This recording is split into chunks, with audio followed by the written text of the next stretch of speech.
시청자 여러분 안녕하십니까. 11월 16일 시사정담 시작하겠습니다. 시청자 여러분, 한동훈 법무장관이 청담동 술자리 사건과 관련해서 단단히 화가 난 모양입니다. 공당인 민주당이 저질 음모론에 올라탄 것이 문제라면서 민주당 측에 공식 사과를 요구하고 나섰습니다. 민주당이 이태원 희생자 명단 공개를 부추겼다가 희생자 유족과 여론으로부터 질타를 받는 등 극심한 역풍에 시달리고 있습니다. 이종군 전 데일리안 편집국장님과 정가 이슈 분석 정리하도록 하겠습니다. 이 국장님, 네네. 이 청담동 그 술자리, 네. 그 술집은 아마 찾아낸 것 같아요. 그렇습니다. 찾아낸 것 같습니다. 예, 뭐 압구정역 1번 출구에서 뭐 조금 떨어진 골목 지하에 있는데, 네네. 가보니까 테이블 2개고 뭐 30명이고 몇십 명이고 들어갈 자리가 아니라고 그런. 네, 그렇습니다. 하던데요? 그때도 제가 이 프로그램에서 교수님께 말씀을 드리지 않았습니까? 예. 저희 아들이 청담고등학교 나왔거든요. 예. 그 바로 그 갤러리아 그 뒤편에. 예. 그래서 그 일대를 잘 압니다. 근데 뭐 갤러리아 뒤편 거기 도저히 없을 것이다. 건너편일 것이다. 만약에 있다고 한다면 역시 건너편에 있었습니다. 압구정역 1번 출구에 골목으로 가면 이제 언덕배기가 있어요. 그 네. 언덕배기에 있는 술집이었습니다. 그런데 지하에 딱 보니까 40평이에요. 실평수, 그러니까 평수, 전체 평수가. 근데 계단이라든지 이런 거 다 빼야 되잖아요. 그렇죠. 그러면 네. 다 빼면 한 30평 정도랍니다. 네. 저 인원을 한번 보죠. 자, 그 김앤장이 30명 있었다고 합니다. 그 다음에 대통령 1명 하면 31, 한동훈 법무장관 32, 그 다음에 이세창 네. 뭐 시도 있었다고 하니까 이세창 그 자유총연맹 직무대행 33입니다. 여기에 그랜드 피아노가 있었으니까 피아니스트, 그다음에 첼리스트 35입니다. 여기에 이 사람들을 서빙해야 되잖아요. 네. 종업원이 한 5-5명은 있었을 거라고요. 뭐 저 주방장도 뭐 그러겠죠. 빼고 네. 한다면 그러면 총 합쳐서 40명이에요. 네. 그럼 40명이 30평에 들어가면 스탠딩 파티를 했나 보죠. 앉아서 뭘 할 수 있는 그런 공간이 전혀 안 된다는 겁니다. 그러니까. 고작 해야 바라고 하니까 뭐 술을 나눌 수 있는 공간과 테이블 한두 개? 뭐 몇 개 정도 있는 것 같더라고요. 그러면 한 10명 들어가면 아마 딱 맞을 그럴 정도였던 공간에 30명이 있었다. 그리고 기자들에 따르면, 기사에 따르면 종업원들도 나 그거 못 봤다. 근데 왜 그때 그 첼리스트가 한 그 전화에 의하면 나 나가지 못해. 지금 그 경호원들이 다 문에 쫙 서서 다 그 문을 막고 있어.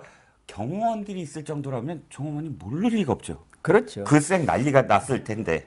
네. 아무튼 뭐 서쪽 경찰서는 그동안 샅샅이 이 조사를 한 모양이에요. 네. 그 술집뿐만 아니라 주변에 이제 그런 거 하면은 발레 파킹이라고 하잖아요. 네네. 그런 것들 대주는 사람 이런 것까지 다 조사를 했는데 네. 이건 황당한 거짓말이다. 사실상 이렇게 결론을 내고 있는 것 같은데. 그렇죠. 그동안 그 첼리스트 뭐 채아라는 사람하고 또 오마이뉴스 무슨 시민 기자 네.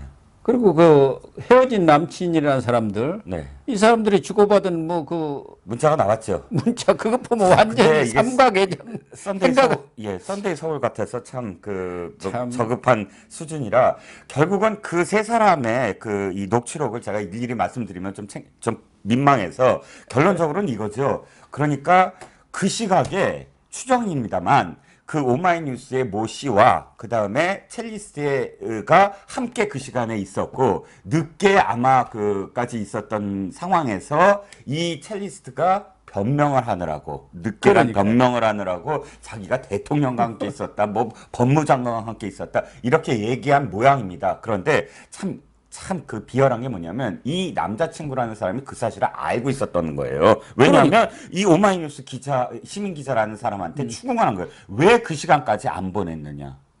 안 돌려보냈느냐? 그러면 그 시간까지 이 사람과 같이 있었다는 걸 알고 있었다는 거잖아요. 네, 그리고 그 오마이뉴스 CC도 그래요. 나중에 자기도 첼리스트한테 들었다. 라면서 막 기사를 써 제끼기 시작합니다. 오마이뉴스에 뭐 대통령을 이 첼리스가 만났다더라 어쨌다더라 자기가 뻔뻔하게 그 시간에 같이 있었으면서 아니 글쎄 그거를 조작을 해서 기사를 써요. 오마이뉴스 그 기사 내렸더라고요, 보니까.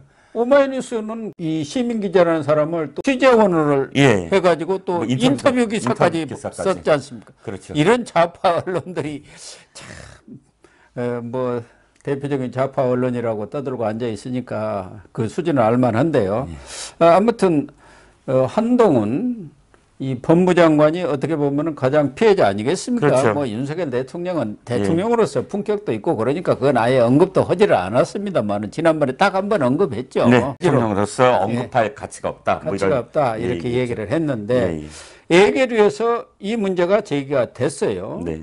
그러니까 한동훈 장관이 아주 적극적으로 이 얘기를 한 것 같습니다. 그렇지 않아도 그 법사위에서 김의겸 의원이 이 문제를 폭로했을 때 김의겸 의원한테 나는 장관직을 걸 테니 당신도 뭘 걸겠느냐 네. 이렇게 몰아붙였잖아요. 그렇죠. 그러면서 무슨 해코지고 거짓말하는 면허증이라도 갖고 있느냐.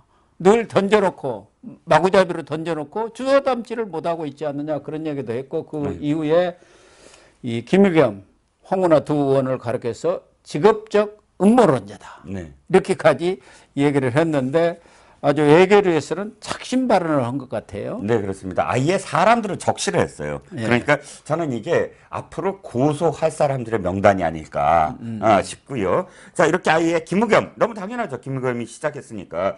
김의겸이 협업해서, 이 매체와 협업해서 가짜뉴스를 뿌렸고, 민주당 최고위는 이재명이 참석한 자리에서 장경태가 가짜뉴스를 공개적으로 상영했고, 박찬대는 한동훈 TF를 구성해야 한다고 했고, 박홍근은 특검을 하자고 했고, 김성환은 정책위 의장이죠. 제2의 국정농단이라고 얘기했다. 아예 사람들의 각각의 행위를 지금 이야기하면서 그러니까. 쭉 그 이야기를 했거든요. 이재명 대표가 참석한 자리라고 해서 이재명까지도 사실은 끌어들인 거예요. 그렇죠. 이재명도 그게 동조를 한 것 아니겠습니까? 그렇죠. 뭐 실질적으로 동조를 하고 그게 아니라고 하면 그런 얘기를 못하게 하든가 상영을 못하게 했겠죠. 그리고 이건 최고위라는 공식적인 기구 아닙니까? 지도부잖아요. 예. 지도부 공식적인 회의에서 벌어진 일이니까 당이 책임을 져야 되죠. 예. 당이 책임을 지면 어떻게 됩니까? 당대표가 책임을 져야 되죠. 그래서 지금 제가 언급한 당대표부터 최고위원, 원내대표, 정책위 의장 아예 당 지도부 전체를 지금 사법적으로 자기가 고소할 수도 있다라는 그런 뉘앙스로 저는 들립니다. 그래서 지금 이 내용을 보면은 더 탐사도 알고도 보도를 한 것 같다. 이게 사실이 아니라는 거. 네네. 그러면서 그 탐사 정치단체 같다. 그래서 그냥 넘어갈 생각이 1도 없다. 네. 뭐 그런 취지 아니겠습니까? 네, 그렇죠. 지금 정황상 더 탐사의 그 오마이뉴스의 그 CC를 아느냐라고 했더니 알긴 하는데 거기에 대해서 뭐 취재할 가치가 없다? 하고 아예 그 이 손을 그어버렸어요. 하지만 다 상황은 알고 있었다는 거죠. 예. 왜냐하면 녹취록을 갖고 있었으니까. 그 녹취록의 전후 사정이 안 공개된 쭉 전후 사정을 보면 치정인 게 추정할 수 있는 부분들이 있었거든요. 그래서 한동훈 장관이 지난달 27일 공식 사과를 요청을 했는데 다시 한번 요구를 했죠. 정식으로 사과를 요청을 했죠. 예. 애초에 그런 자리가 없었고 정상적인 사람이라면 누구나 알 수 있는 상황 아니냐. 그런데도 불구하고 공당이 이런 음모론에 올라타가지고 정치적 공세, 이슈로 삼은 것 자체가 문제라는 것 아니겠습니까? 이런 것에 대해 한동훈 장관이 묵과할 수 없다. 그런 입장 아니겠어요? 네. 그렇죠. 사실 김현장이 안 나서는 게 저는 이상하긴 한데. 김현장이 나서가지고 만약에 거기서 김현장의 명예훼손을 당했다 해갖고 그 30명이 참석을 했다고 했으니까 그러면 어마어마한 손해배상을 청구할 수도 있죠. 그렇게 그렇게 특정하지는 되면- 않았는데 30명을 네. 하지만 김현장이라는 김현장은 그런 로펌을 할수 적시를 했기 때문에 그렇게 되면 김의겸이나 더 탐사 뭐 이런 사람들은 그냥 완전히 쫄망을 한다고 봐야겠죠. 쫄딱 망하는 거죠. 그렇죠. 그러니까 어쨌든 김현장은 지금 자기가 나서는 게 사실상 옳은 약간 상황을 어떻게 만들까 하는 고민을 좀 하고 있는 것 같아요. 그래서 지금 뭐 민주당이 이 문제와 관련해서 사실이 아니라는 것은 자신들도 지금 인지를 한 것 아니겠습니까? 이 싸움을 더 지금 안 하더라고요. 보니까. 처음에 뭐 그런 사람들을 중심으로 해서 그렇게 떠들더니 지금 입을 딱 다물고 있단 말이에요. 그렇죠. 그렇다고 해서 제가 볼 때는 민주당이 그동안 해온 행태로 봐서는 사과를 하지를 않을 것 같은데 그렇게 되면은 한동훈 장관도 과거에 채널A 사건이라든가 그런 거 그 소송을 하는 거 보면 끝까지 네? 밀어붙이는 그런 성격이지 않습니까? 그렇죠. 자기 그 독재 폭행 사건도 그렇고요. 예. 자기가 어쨌든 그건 피해자잖아요. 아니 세상에 이런 왕따가 어디 있습니까? 검사한테요 좌천하는데 사상 처음으로 한 해 1년에 2번 좌천을 해요. 네. 그건 완전히 미워서 그냥 그 한 사람을 죽이기로 작정을 한 건데 이제 법무장관이 된 이후에도 그렇게 이지매를 계속 하고 있단 말이죠. 뭐 이거 선을 긋겠다라고 이제 딱 그 저는 한동훈 법무장관이 또 윤석열 대통령과는 또 결이 다르다. 라고 생각을 해요. 그런데 최근에 정말 한동훈 법무장관의 그런 그 뭐 열정적인 네. 활동을 보면은 국민의힘이 115명입니까? 네. 실제 115보다도 낫다. 아니 한 사람도 도대체 제대로 뭔가를 하는 사람이 없어요. 10사람 몫을 지금 그렇죠. 한다. 그런 얘기를 하고 공중전도 그래요. 딱 이 사안을 한 이슈로 딱 정리를 해서 이 이슈는 이거야라고 정리를 딱 해준 다음에 대상들을 딱 집어서 폭격을 하잖아요. 팩트 폭격을. 근데 실제로 지금 국민의힘의 그 어떤 정치인도 이렇게 못해요. 보니까 그러니까. 내가 진짜 답답한 게요. 약간 얘기가 바깥으로 나가지만 세상에 대통령이 집권을 해서요. 사실 처음에 하고 싶은 법률들이 있잖아요. 예. 그러면 그거를 사실 다수당이 야당이 안 들어주면 이거는 진짜 해야 된다. 이걸 안 들어준다라고 국민한테 얘기해야 돼요. 그래서 이게 어쨌든 악력으로서 일야당이 무언가를 들어주게 이 77개 법안 중에서 한 몇 개라도 들어주게 만들어줘야 되는데 그거 언론에서 보도가 돼서 알았지 이 100 몇 명의 국민의힘이 그거 갖고 얘기한 적이 없어요. 아니 민주당에서 정부라든가 국민의힘이 추진하려는 법안 예.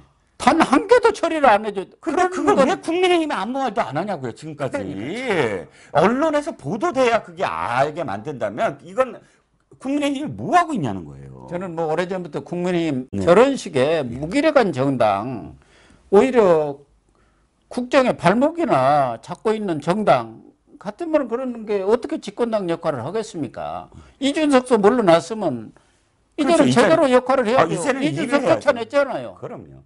그러면 정진석이든 주호영이든 제대로 해야 하는데 오직에 대통령까지도 역정을 냈겠습니까? 어떻게 그래 매가리가 없느냐. 도대체 뭐 하고 있나 그 얘기 아닙니까?